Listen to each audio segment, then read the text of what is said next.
నమస్కారం గురుగారు. ఆశీర్వచనం తల్లి. గురుగారు, ఐశ్వర్య దీపం ఎప్పుడు పెట్టాలి? అసలు ఇది అప్పులున్న వాళ్ళకి, అదే రుణ బాధలున్న వాళ్ళకి ఉంటారు కదా! ఇలాంటి వాళ్ళకి ఈ ఐశ్వర్య దీపం పెట్టడం వల్ల కలిసొస్తుందా గురువుగారు? శ్రీ మహాగణాధిపతయ నమ. ఐం మహాసరస్వత్యే నమ. శ్రీ లలితాంబికాదేవియే నమ. అమ్మ, ఐశ్వర్య దీపం పెట్టడం వలన కలిసి వస్తుందా అనేటువంటి మాట అడుగుతున్నారు.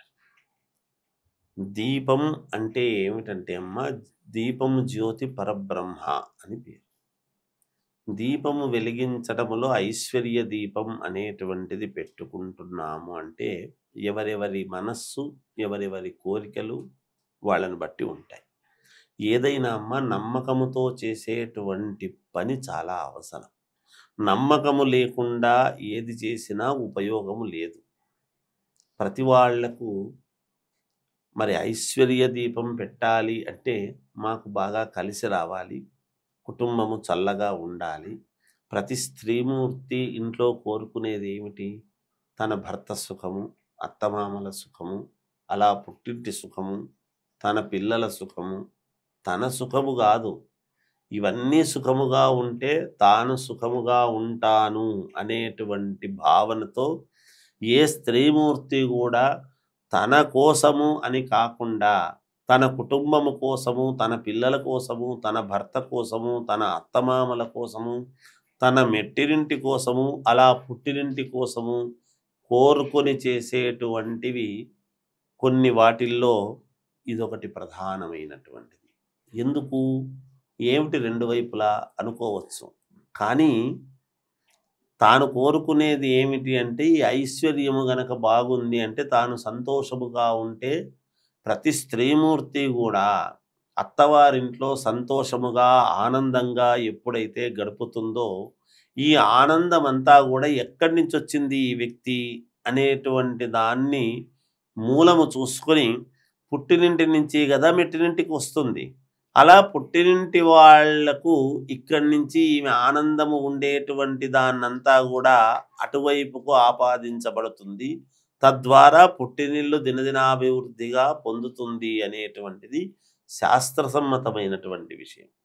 అందుకని అత్తవారింట్లో ఎన్ని బాధలు పడుతూ ఉందో పుట్టినింటి వాళ్లకు మంచిది కాదు, అత్తగారింటి వాళ్లకు మంచిది కాదు.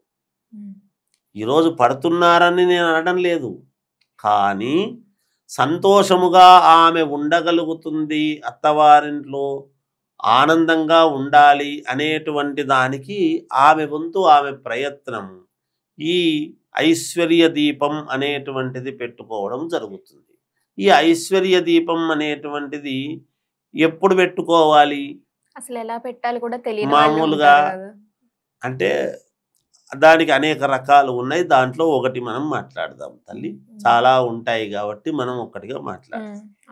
ఐశ్వర్య దీపము, లక్ష్మీ దీపము ఇవన్నీ ఏమిటి ప్రతీకలు అంటే మామూలుగా మంగళవారం నాడు కానీ శుక్రవారం నాడు కానీ దేవుడిది మామూలుగా గది రెగ్యులర్గా రోజు శుభ్రం చేసుకునేటువంటి వాళ్ళు చేసుకుంటారు.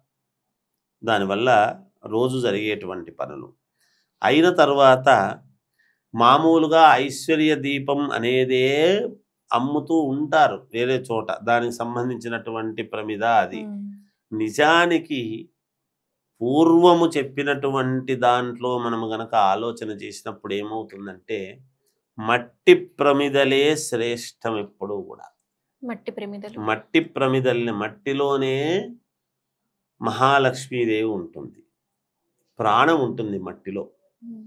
అందుకనే కదా మనము ప్రాణం మట్టిలో ఉంది కాబట్టే కదా చెట్లు వృక్షాలు ఇవన్నీ ఎక్కడి నుంచి వస్తున్నాయి, మొక్కలన్నీ మరి మట్టిలో ప్రాణం ఉంటేనే కదా వస్తాయి ఇవన్నీ.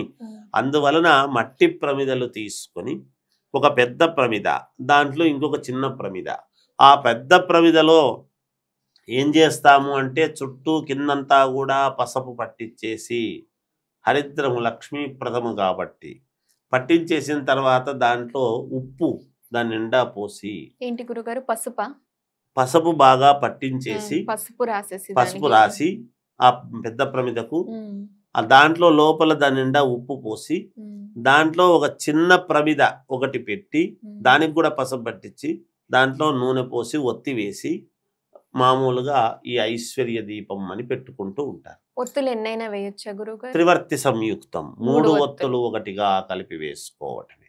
ఎక్కడైనా దీపారాధన రోజు చేసే వాటిలో కూడా అంతే, 3 ఒత్తులు ఒకటిగా కలిపి చేయడమే శ్రేష్టం. అలా చేసి మామూలుగా దేవుడి ముందు ఇలా తూర్పు ముఖముగా జ్యోతి వెలుగుతూ ఉండేట్టుగా చేయటం. మనము ఆరాధిస్తున్నాము అంటే, మామూలుగా జ్యోతి వెలిగించి చేస్తున్నాము అంటే మనకు అఖండ ఐశ్వర్యము అనేటువంటిది కలుగుతుంది అని ఎవరెవరి నమ్మకం వాళ్ళది. అలా పెట్టుకుంటారు. ఐశ్వర్య దీపం అనేటువంటిది తల్లి చేసుకుంటే మంచిదే, సంతోషమే, వస్తుంది గాక. అమ్మవారిని మనస్ఫూర్తిగా నమ్మితే ఇవ్వనిదంటూ ఏమీ లేదు. మనము చేసుకునే దాన్ని బట్టి ఉంటుంది.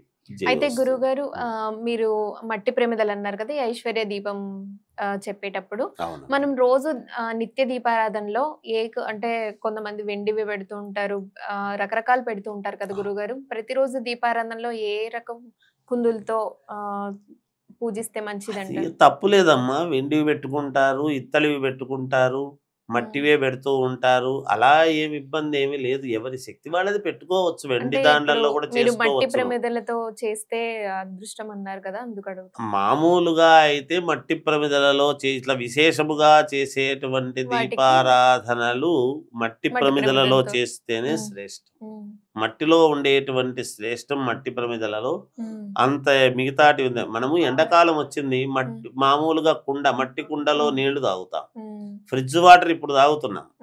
కానీ మట్టి కుండలో ఉండేటువంటి నీళ్లు తాగండి, శ్రేష్టం. పూర్వం అంతా కూడా ఒకరొకరు చాలా కాలం జీవించడానికి కావాల్సినటువంటివి ఇలాంటివే ఉండేటివి. అందువలన మట్టి చెప్పుడు కూడా శ్రేష్టమే అమ్మా. అలాగే ఒత్తులు 3 కలిపి మట్టికి ఏమిటంటే మట్టి ప్రమిదకు అంటు ముట్టు మైల అనేటువంటివి ఏమీ ఉండవు. మిగతా సువర్ణానికి గాని బంగారం గాని వీటికి కూడా ఏమి ఉండవు. పంచలోహాలకు ఎప్పుడు కూడా అపవిత్రత అనేది ఉండవు, ఎవరి శక్తి వాళ్ళది. కానీ మట్టి చాలా సులభమైనటువంటిది కదా, మట్టి ప్రమిద అందరూ చేసుకోగలిగినటువంటిది కదా. సమాజములో అందరూ చేసుకోగలిగింది మనం చెప్పాలి. చేసుకోలేనివి చెప్పి అయ్యో మేము చేసుకోలేకపోతేమే అని ఎదటి వాళ్ళు బాధపడే విధంగా మాలాంటి వాళ్ళము చెప్పకూడదు. అందుకు అంటే ఏది మంచిది అనే అడిగే ఉద్దేశంలో అది అడుగుతుంది. పర్వాలేదు తల్లి. అయితే గురుగారు 3 ఒత్తులు పెట్టి ఒకటిగా వెలిగించాలంట. అంతే, త్రివర్తి సంయుక్తం, సౌజ్యం త్రివర్తి సంయుక్తం అంతే దానికి. అయితే గురుగారు కొంతమంది నేను దీపం చూస్తే దేవుడి వైపు లేదా కొంతమంది మన వైపు ఉండాలంటారు, లేదా పక్కకు ఉండాలంటారు. అసలు దీపం ఎటువైపు పెట్టాలి? దీపము ఎప్పుడైనా దేవుడి వైపు ఉండడమే శ్రేష్టము, దేవుడి వైపు ముఖంగా వెలిగించడమే మంచిది. ధన్యవాదాలు గురుగారు. జయోస్తు.